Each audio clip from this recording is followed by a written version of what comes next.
Isn't it great to be able to breathe the air? Because the air is free.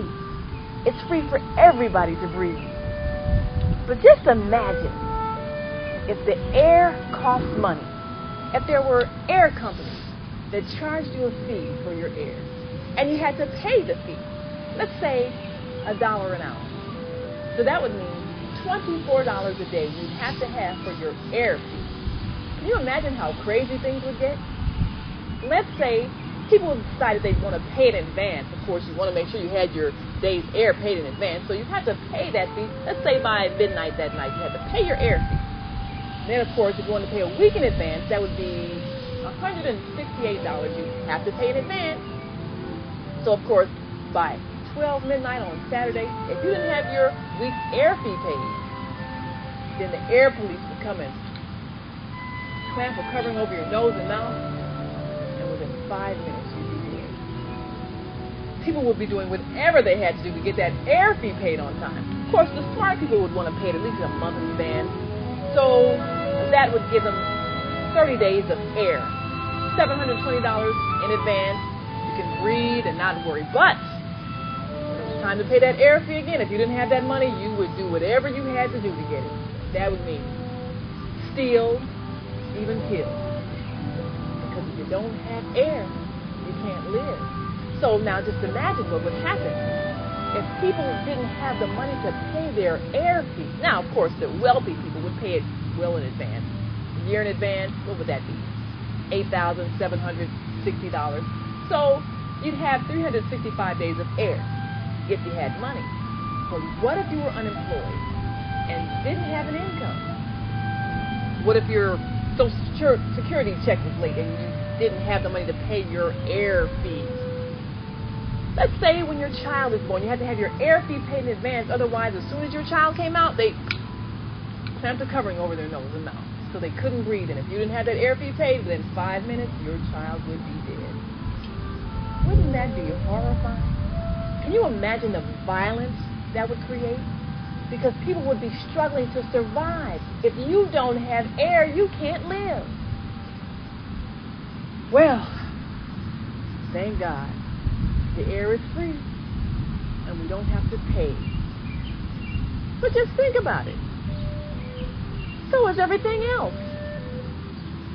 The air is free, but so is the ground. The earth is free, which means whatever grows out of it is free because it was all given to us by our Creator. Water is free.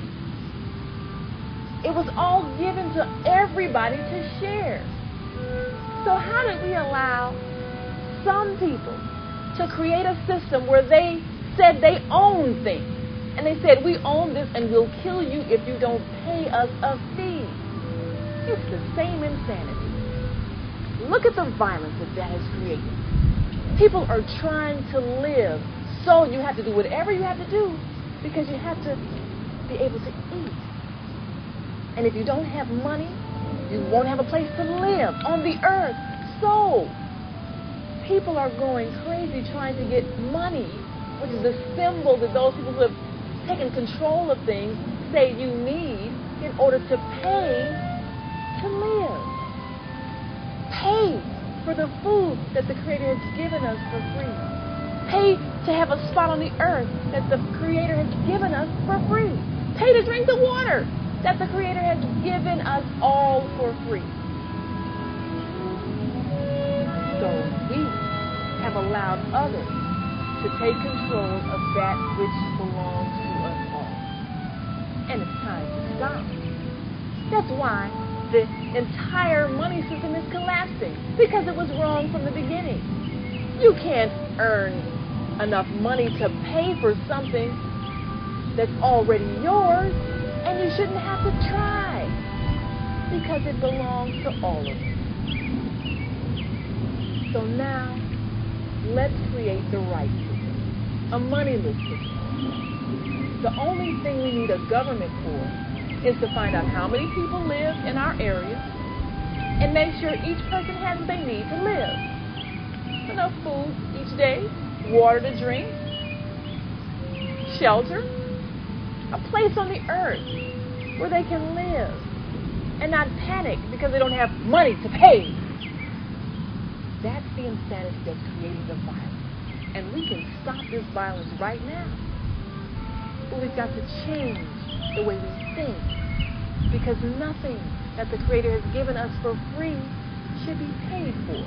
Now, what we can do is create something called service units, where we serve each other, and that's perhaps what we can exchange. If we want extra things that each of us can provide, those who have skills can share those skills, and people can give them service units.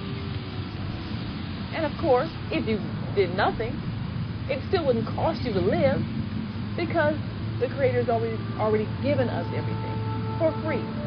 So our government just needs to make sure every man, woman, and child has what they need to live. And if you want extra, you can serve. That's the fair thing to do. And it would remove all the violence, because no one would have to struggle to eat. They wouldn't have to struggle to drink. They wouldn't have to struggle to have a place to sit down and not have to pay to sit on the earth that's already free. We really can do this. And it's time, because what we've created isn't worth. Now, for those people who think they own things, maybe what we should do is stop buying from them. That's what a boycott is. And once you stop buying someone's product, it no longer has value. And so they do what's fair in providing it for you. We have to begin to share what we have. Now, those of you who belong to a faith community, whatever it is, think about a way you can demonstrate the way it works, because this is God's way. When all of the members of your community have what they need, and they're sharing what they need, and nobody is doing without, and everybody has a place to live and clothes to wear because you're all sharing what you have, then you can provide a model for the rest of the world to follow. And if you're truly following God's way, you'll figure out a way to do that. Once we begin to share, then we end the need for violence, because nobody has to struggle to live. Nobody has to struggle to have their share of what's already been given to them for free. So let's create a moneyless society. We really can do this. We can. All we need is a change of heart. And then everybody